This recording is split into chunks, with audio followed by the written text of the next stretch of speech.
L'Irtara, une technique millénaire développée de l'Extrême-Orient à l'Extrême-Occident.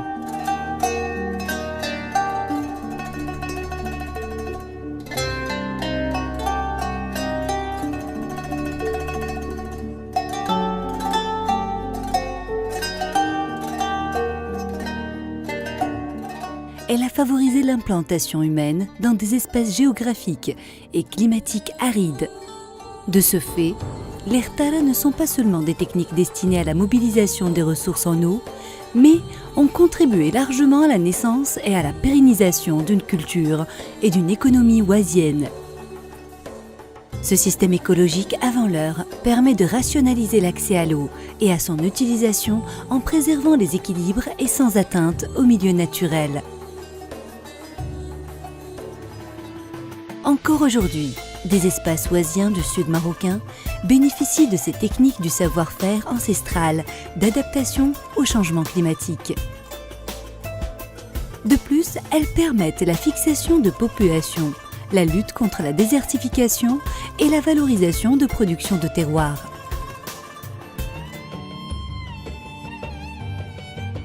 Le fonctionnement de l'Irtara est à la fois simple et ingénieux, pouvant transporter l'eau sur de grandes distances jusqu'à 20 km en fonction du gradient hydraulique, de la pente du sol et du niveau piézométrique de la nappe.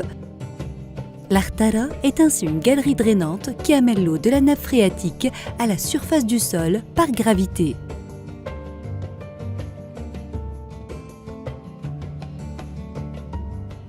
La sortie de l'Irtara se situe toujours au niveau du village. La conduite souterraine est accompagnée par des puits d'aération qui servent aussi de points d'épuration. Plus que jamais, l'Irtara représente un acquis du passé pour une solution d'avenir à l'heure des changements climatiques, de la raréfaction de nos ressources en eau et de la nécessité d'une gestion environnementale optimisée. Système équitable de répartition de la ressource, son débit dépend uniquement de la nappe phréatique.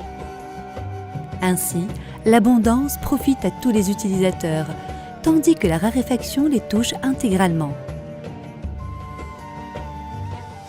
Le maintien en fonctionnement d'Irtara du Maroc, mais surtout leur réhabilitation, est un impératif pour pérenniser l'activité humaine, économique, sociale et culturelle dans de nombreux territoires du royaume. C'est notamment le cas dans les plaines du Haouz, les vallées de Tafilalt ou encore la région de Tata.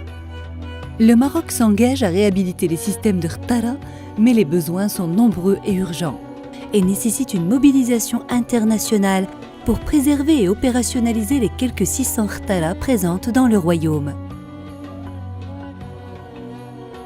Le Maroc a la chance de disposer de ce patrimoine hydraulique. Il a la volonté de le faire vivre, car l'Irtara est un moyen de développement durable, un élément d'une organisation basée sur l'approche participative et d'économie solidaire. Plus qu'un patrimoine, l'Irtara, associé à des techniques d'irrigation innovantes et à une bonne gestion de l'utilisation de l'eau, représente un atout pour le développement économique des populations et une attractivité supplémentaire pour un tourisme de découverte. Avec l'appui des partenaires internationaux, il contribue ainsi à concrétiser la prise de conscience pour la protection de l'environnement et le développement durable à l'échelle de la planète.